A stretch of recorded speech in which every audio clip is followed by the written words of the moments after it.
through the three seasons. He was very much present during the first and most of the second. But when I think he kind of got himself into a bit of a bind.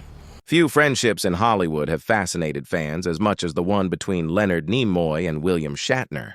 For decades, the two actors, immortalized as Mr. Spock and Captain Kirk in Star Trek, stood side by side on screen, embodying one of the most iconic partnerships in television and film history. But behind the scenes, their relationship was far more complicated than most people realized. While their on-screen chemistry suggested unshakable loyalty, off-screen they experienced decades of highs and lows. Friendship, rivalry, misunderstandings, and even periods of silence. Shatner often admitted that Nimoy was one of the most important people in his life, yet their bond wasn't without strain. In fact, in the years before Nimoy's passing in 2015, the relationship between the two men became distant, sparking rumors of an unspoken falling out. But what many fans don't know is that Leonard Nimoy, even as his health declined, still reached out to Shatner one final time. In his last letter, Nimoy wrote words that would leave Shatner shaken, reflecting not only the depth of their friendship, but also the regrets, emotions, and truths that had gone unsaid for years. It was a farewell that was both tender and heartbreaking, a message that revealed more about their bond than decades of interviews ever could. Now, we take a closer look at that shocking letter, its contents, and what it revealed about Nimoy's final thoughts on his lawn when Star Trek first premiered in 1966. Few could have predicted that it would not only reshape the science fiction genre, but also create one of television's most enduring duos, Captain James T. Kirk and Mr. Spock. William Shatner and Leonard Nimoy brought these characters to life with such conviction that their chemistry became the heartbeat of the series. Fans were captivated by Kirk's bold charisma and Spock's cool logic. But it was the dynamic between the two, the human and the Vulcan, that elevated the show beyond mere space adventure. Off-screen, their relationship mirrored much of what audiences loved on screen. Shatner, energetic and often attention-seeking, contrasted sharply with Nimoy, who was more measured, thoughtful, and introspective. Despite their differences, they found common ground during long days on set, where they navigated the pressures of a struggling show that at times faced cancellation. Through shared challenges and long hours, a friendship began to blossom. Yet, as with many Hollywood stories, fame complicated things. Shatner's tendency to dominate the spotlight sometimes created friction, especially as Nimoy's portrayal of Spock became a cultural phenomenon. Fans adored the half-Vulcan character, and in some cases Nimoy received more fan mail than Shatner. This shift caused tensions. Shatner later admitted that he struggled with jealousy in those early years, often overshadowing Nimoy in conversations and interviews. Still, beneath the rivalry, there was genuine respect. By the 1970s, as Star Trek gained cult status and returned in the form of films, Shatner and Nimoy's bond deepened. They traveled together for conventions, laughed about the absurdities of fan culture, and weathered the ups and downs of typecasting. Shatner even credited Nimoy with helping him navigate moments of personal hardship, including struggles in his marriage. Nimoy, in turn, leaned on Shatner during difficult filming schedules and when he wrestled with his own identity outside of Spock.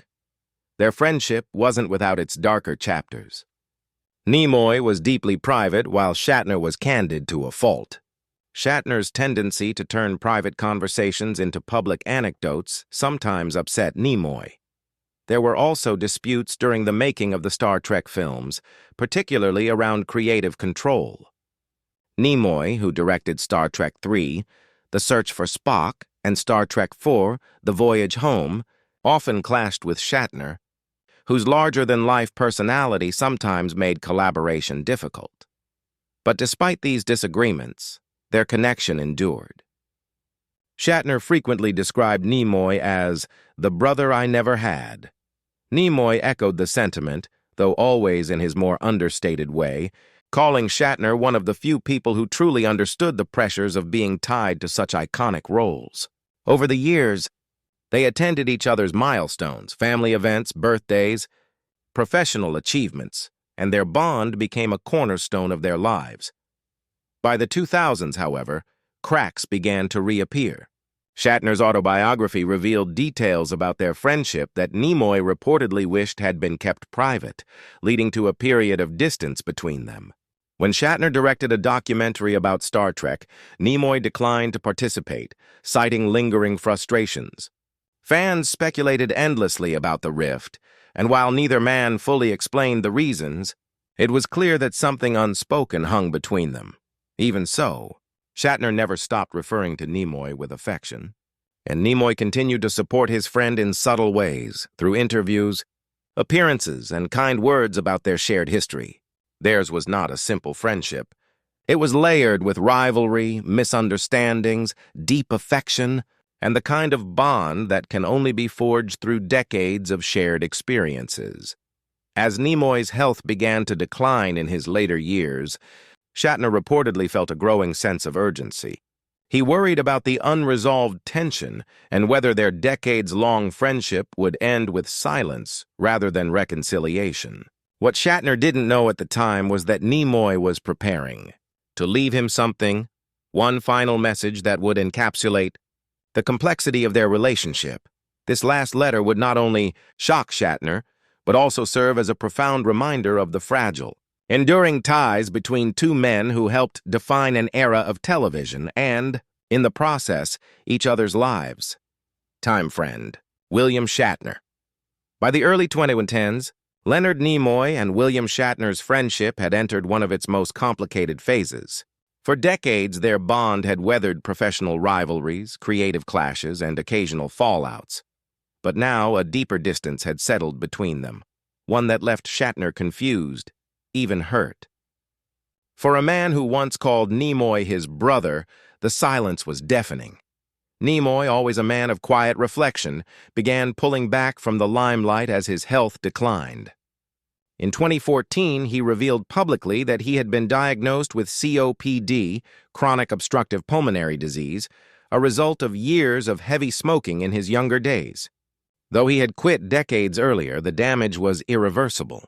Fans were shocked, and his admission carried the tone of a man preparing for the inevitable. Shatner, meanwhile, was still bustling with energy, taking on projects, writing books, and making appearances. Their lives were moving on two very different tracks, but their growing distance wasn't only about health. There had been moments of tension between the two men that never fully healed. Shatner often joked about being unaware of what exactly had caused Nimoy to stop speaking to him, but privately, he felt a deep sense of regret. In interviews, he admitted, "I loved Leonard like a brother, but we sometimes fought like brothers too." The lack of clarity weighed heavily on him. He wasn't sure if it was something he had said, something he had done, or simply the drift of time that had created the silence. Nimoy, on the other hand, seemed to choose acceptance over confrontation. Those close to him said he preferred to focus on his family, his photography, and his health rather than reopening old wounds. He had spent much of his career trying to balance his love for Spock with the frustration of being typecast, and now, in his final years, he sought peace. Still, the absence of Shatner in his daily life was undeniable. For fans who had grown up idolizing Kirk and Spock, the thought of the two actors being estranged was heartbreaking. Despite the distance, both men remained intertwined in the public's imagination. At conventions and interviews, Shatner was inevitably asked about Nimoy, and Nimoy was asked about Shatner. Even when apart, they were forever linked. Shatner admitted that he often hoped for reconciliation, some small gesture that would bring them back together. What he didn't realize was that Nimoy, ever the thoughtful communicator, was already preparing to give him that in the form of a final letter. In early 2015, as Nimoy's health worsened, he became more reflective. His social media posts grew increasingly philosophical, filled with poetry and wisdom about mortality. Fans noticed his frequent sign-off, "Lay alap, live long and prosper," a phrase that now carried a sense of finality. Shatner, busy with professional commitments, reached out sporadically, but wasn't sure if Nimoy wanted to respond. Their once close friendship seemed frozen in uncertainty, with neither man fully breaking the silence. Then, in those last weeks, Nimoy took pen to paper. He had always been a writer, poems, memoirs, reflections, and for him, a letter was a way of capturing truth in a permanent form. Friends say the act of writing gave him clarity and allowed him to express things that spoken words often failed to capture. The letter he wrote to Shatner was deeply personal, filled with raw honesty about their friendship, their conflicts, and the respect that had never truly disappeared. When the letter finally reached Shatner, it was like a bolt of lightning, a reminder of the decades they had shared and the bond that even silence couldn't erase. Shatner would later describe the contents as both shocking and deeply moving, words that revealed just how much Nimoy had valued him despite their distance. It was a farewell, but also a reconciliation, written in Nimoy's unmistakable voice, calm, wise, and heartfelt. When William Shatner finally received Leonard Nimoy's last letter, he wasn't prepared for what it contained. For years, he had been haunted by the silence between them. Now, with trembling hands, he unfolded Nimoy's words, words that would both soothe and sting. The letter opened not with bitterness, but with gratitude. Nimoy thanked Shatner for the decades they had shared, both as colleagues and as friends. He acknowledged the history they had written together, the voyages on the Starship Enterprise, the endless conventions, the laughter backstage. But Nimoy did not shy away from addressing the distance that had grown between them. "You and I," Nimoy wrote, "were brothers in the truest sense, close, loving, and sometimes at odds. Like all brothers, we clashed, and in those clashes perhaps we lost pieces of each other we never got back." For Shatner, these words were both a comfort and a wound. He had always wondered why Nimoy had pulled away. The letter made it clear. It wasn't one moment, one fight, or one insult. It was the accumulation of years, of professional rivalries, of Shatner's dominating presence on set, of small slights that built into walls. Nimoy admitted that he needed space in his final years, not because he stopped caring, but because he needed peace. But then came the shock, the revelation that Shatner later admitted he never expected. Nimoy confessed that despite everything, he had never stopped loving his friend. He wrote that he had followed Shatner's career, celebrated his successes from afar, and still considered him one of the most important people in his life. The distance, Nimoy explained, was not rejection. It was self-preservation. These words devastated Shatner. In his own books and interviews, he had often spoken about not being able to understand Nimoy's withdrawal. Now, he understood. It wasn't about anger, but about dignity. Nimoy wanted to shield his friend from the painful image of his decline. It was an act of love disguised as distance. The letter also contained reflections that were almost poetic. Nimoy, ever the philosopher, wrote about the fleeting nature of time and the inevitability of change. He reminded Shatner that their legacy would outlive both of them, etched forever in the cultural imagination. "Generations will know us as Kirk and Spock," he wrote. But what mattered most was Leonard and Bill, the laughter, the arguments, the respect. What shocked Shatner most, however, was Nimoy's blunt acknowledgement of mortality. The letter was not just a farewell. It was a meditation on life's fragility. Nimoy admitted his fears, his regrets, but also his acceptance. "Do not mourn me with sadness alone," he urged. "Celebrate what we created together. Celebrate the gift we gave the world." For a man known for his quiet reserve, the openness of Nimoy's letter was overwhelming. Shatner wept as he read it, realizing too late how much he had missed. The words carried the weight of decades, yet they also offered closure. In that moment, the silence between them was broken. Shatner would later reveal fragments of Nimoy's final message in interviews and memoirs, though he kept the most personal parts to himself. What he did share confirmed what fans had long suspected, that beneath the tensions and the distance, there was a bond stronger than either man ever admitted publicly. The letter also reshaped the way Shatner remembered their friendship. No longer did he dwell on the misunderstandings or the estrangement.